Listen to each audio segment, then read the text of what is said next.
గౌరవ చంద్రబాబు నాయుడు గారు ముఖ్యమంత్రి వర్యులు చెప్పింది ఏంటంటే క్రిమినల్కి క్యాస్ట్ ఉండకూడదు, క్రిమినల్కి పార్టీ ఉండకూడదు. క్రిమినల్ ఈజ్ క్రిమినల్ అంతే.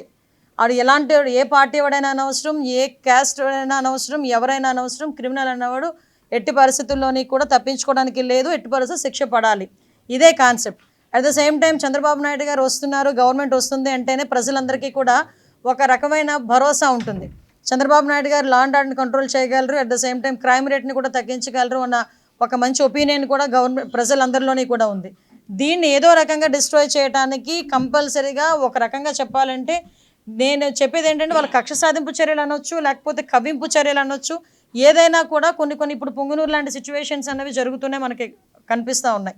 ఈరోజు నేను ఒకటే చెప్తున్నా, తెలుగుదేశం పార్టీ కార్యకర్తలకు అవనేయండి, సామాన్య ప్రజలకు అవనేయండి. ఎందుకు సామాన్య ప్రజల గురించి కూడా నేను మాట్లాడుతున్నానంటే జగన్మోహన్ రెడ్డి గవర్నమెంట్లో తెలుగుదేశం పార్టీ వాళ్ళు ఒక్కలే ఇబ్బంది పడడం కాదండి. తెలుగుదేశం పార్టీ వాళ్ళు పార్టీల పరంగా రాజకీయాలుగా తెలుగుదేశం పార్టీ వాళ్ళు కానీ, జనసేన వాళ్ళు కానీ, బీజేపీ వాళ్ళు కానీ ఎన్ని ఇబ్బందులు పడ్డారో కామన్ పీపుల్ కూడా అంతే ఇబ్బంది పడ్డారు. భూ కబ్జాల విషయంలో కానివ్వండి, వాళ్ళ మీద దాడుల విషయంలో కానివ్వండి, డాక్టర్ సుధాకర్ లాంటి డాక్టర్స్ విషయంలోనే కానివ్వండి, డాక్టర్ అనితారాణి లాంటి డాక్టర్స్ విషయంలో కానివ్వండి, కామన్ పీపుల్ ఒక ముస్లిం కుటుంబం ఏదైతే ఆత్మహత్య చేసుకున్న సందర్భం కానివ్వండి, ఒక అమ్మాయి సూసైడ్ చేసుకుని 10th క్లాస్ అమ్మాయి సూసైడ్ చేసుకున్న విధానం కానివ్వండి, చాలామంది స్నేహలత అనే అమ్మాయిని చంపేయడం కానివ్వండి, నాగమ్మ అనే అమ్మాయిని చంపేయడం కానివ్వండి, ఇలాంటి అంటే పొలిటికల్కి సంబంధం లేకుండా ఉన్న సివిలైన్స్ కూడా చాలామంది ప్రజలు కూడా ఇబ్బంది పడ్డారు. వీళ్ళందరి పరిస్థితి ఇప్పుడు ఎలా ఉందంటే పరిస్థితి 5 సంవత్సరాలు చాలా ఇబ్బందులు పడ్డాం. ఈ 5 సంవత్సరాలు చాలా మేము నరకం చూసాం. సో ఈరోజు ఏదైనా ఒక విషయంలో ఒక ప్రొయాక్టివ్గా ఒక స్టెప్ తీసుకోవడానికి కొంచెం సిద్ధపడుతున్నారు కొంతమంది. నేనేమంటానంటే మీతో పాటు అందరూ సఫర్ అయిన వాళ్ళమే. అందరికన్నా ఎక్కువగా చంద్రబాబు నాయుడు గారు, పవన్ కళ్యాణ్ గారు కూడా సఫర్ అయ్యారు. చంద్రబాబు నాయుడు గారిని ఏ రకంగా ఇబ్బంది పెట్టారో మనందరికీ కూడా తెలుసు. పవన్ కళ్యాణ్ గారు నడి రోడ్డు మీద ఆయన్ని ఈవెన్ నగర బహిష్కరణ అన్న రకంగా కూడా ఆయన్ని ట్రీట్ చేయడం కూడా మనందరం కూడా చూస్తున్నాం.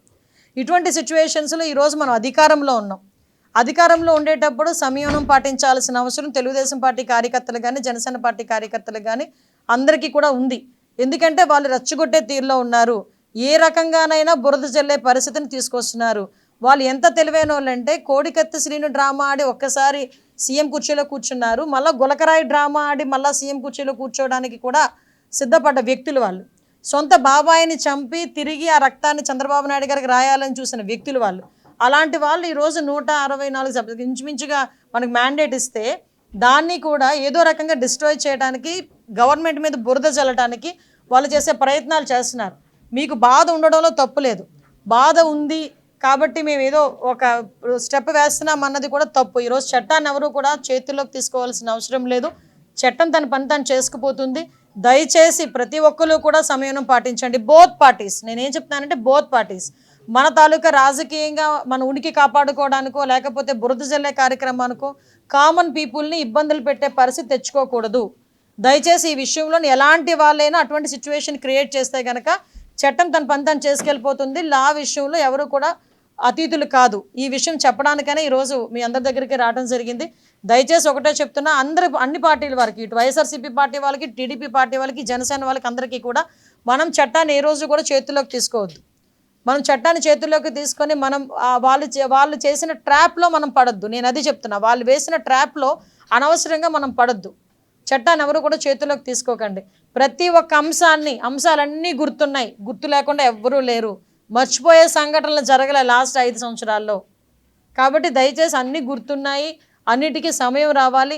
అలాగని చెప్పి మనం లాని అతిక్రమించి మనం చేయాల్సిన అవసరం లేదు. దేన్నైనా కూడా మనం యాజ్ పర్ రూల్ మనం చేసుకోవచ్చు.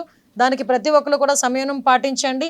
దయచేసి మీ అందరికీ కూడా మరీ కోరుతున్నాం, గవర్నమెంట్ మీద చెడ్డ పేరు తీసుకొచ్చే పరిస్థితి మనం ముఖ్యంగా తెలుగుదేశం పార్టీ కార్యకర్తలు కానీ, జనసేన వాళ్ళు కానీ ఎవరు కూడా మనం చేయకూడదు. At the same time YSRCP వాళ్ళకి కూడా ఒకటే చెప్తున్నా, మీ లాభాపేక్ష గురించో, మీ రాజకీయ ఉనికి గురించో కామన్ పీపుల్ని ఇబ్బంది పెట్టద్దు అని మాత్రం నేను మీ అందరినీ కూడా విజ్ఞప్తి చేస్తున్నాను.